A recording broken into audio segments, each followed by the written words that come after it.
Ada jual air sejuk kat situ. Sekejap. Kau nak pergi mana ni? Kau nak pergi kedai air sejuk. Kenapa?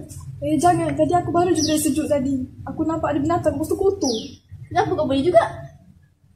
Sebab aku nak jaga hati. Flashback. Weh, mai sini mai. Adik manis.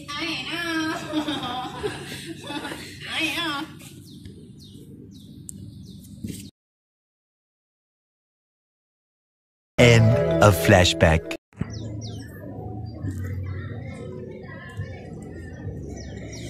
Ada tayarnya. Air sejuk dah habis dah.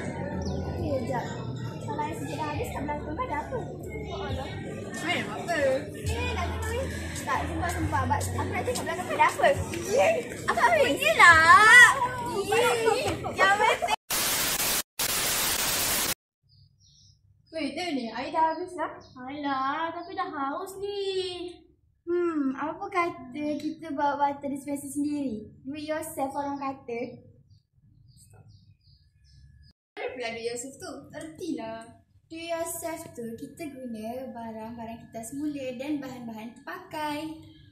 Contoh bahan kita semula, kotak, kertas berwarna, paip PVC, tiup getah, botol dan tin biskut.